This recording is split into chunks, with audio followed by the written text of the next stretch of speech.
Ndị be anyị ekenekwa ụmụ tata wesu nke onye tinye nsị ndị be anyị si n'afọ enyi na a na-ama enyi. In today's episode of our program Gbowaa Onitshaness, unu na-anyị n'afọ onye mụ na ya nọ bụ nnukwu mmọnwụ nọ Ijele maka na ndị be anyị si na Ijele na mmọnwụ ada agbakọrọ n'ama. Thank you for honoring our invitation today. My pleasure.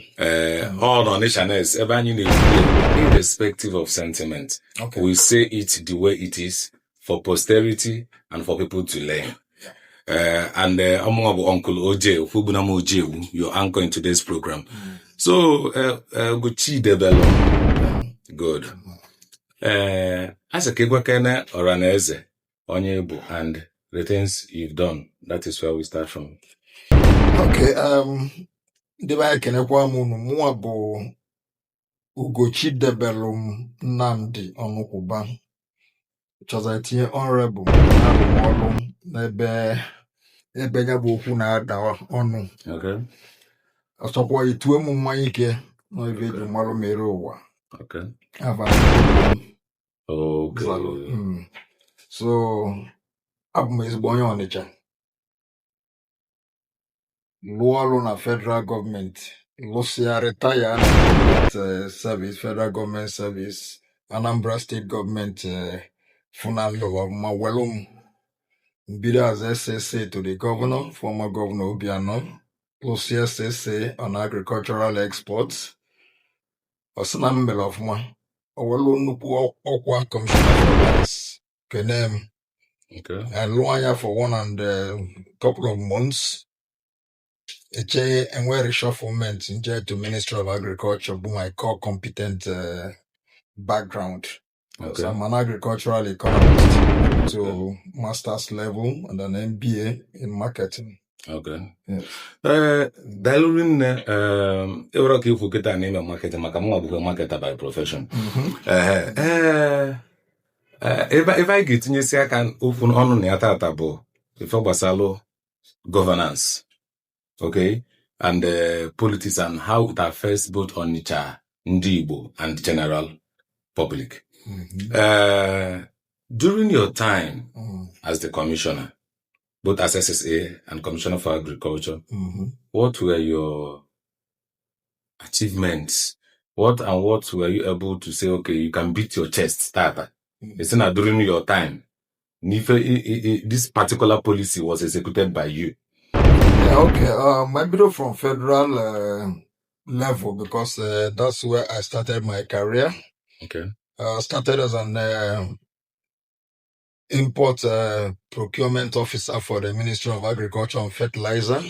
Okay. When we were bringing in fertilizers in those days for our farmers, I was an officer in charge of procurement, getting all the letters of credit and from them process for our various importers. And Gasianka about to the quarantine service, agricultural quarantine service, where the ministry aimed at using the service to mitigate against crop pests across our borders. That is Ebola disease across borders. Even address pose Puapu. You maintain with the quality standards, even dispose but I then the quality standards no meet international requirements. Okay, over the international requirement for every product you bring into this country. That was where I worked up to directorate level. I specialize in international trade because it had to do a lot with international trade and the WTO standards, the international trade, the customs and all that. So those were at the federal level. But I thought that core competence, but I thought to the state. That was why I was made SSA agri exports. I brought back the component of export of dovetail into the time Obiano, the former governor, was delving into vegetable export. And there were a lot of controversies in that sector, but I came and mitigated all the issues. Of my vegetable export. And he did very well in that sector because one of his cardinal objectives was agriculture. Okay. And we did a lot in agricultural exports. So I taught the state a lot in what needs to be done before a product leaves this country in export. because ọ bụrụ ife ọbụla ibute banye na plane okay, nwere standardization, enwe quality, enwe ka ga-esi process ya ka o wee ike ịdị acceptable in international market. So those were the SSA level by Ministry of Lands. And the Ministry of Lands, again, but a Ministry of Land, it was a very, very fresh ground for me. And we bidon this when work is administer land management. When I would Bologna Malife blowing will be madu. Imano we fed the mom, my fed drum mom. But I'm the Minister of Land. We have a lot of modeling up of former locations, former, documentation was poor. Okay. So the first thing I did in the Ministry of Land was to streamline their documentation. Make sure that at least even a file document they do. I brought in discipline into that ministry. Okay. I can beat my chest. I can beat my chest. Let them quote me. I did that. I brought in discipline into that ministry, and at least in the one of our biology, one of our biology, no bro.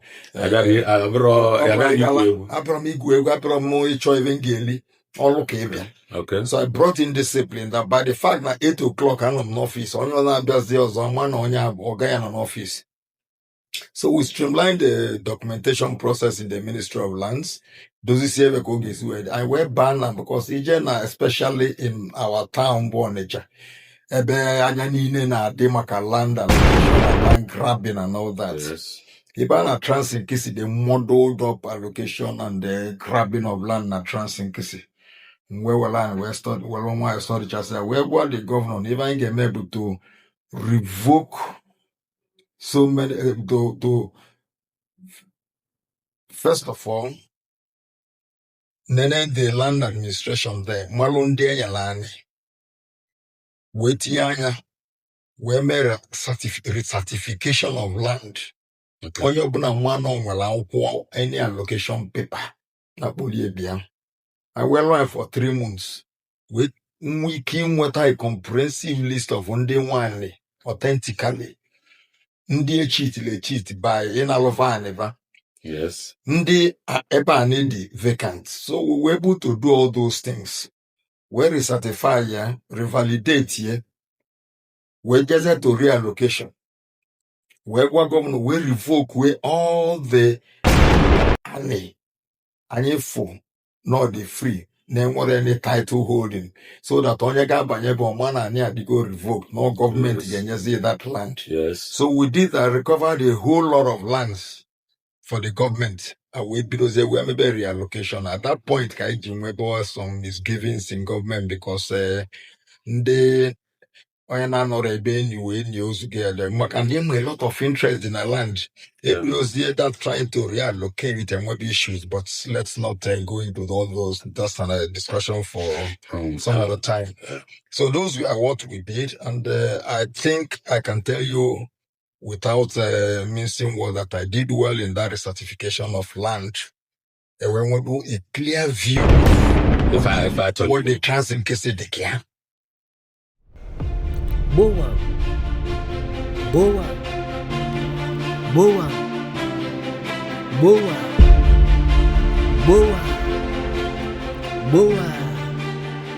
Gbowaa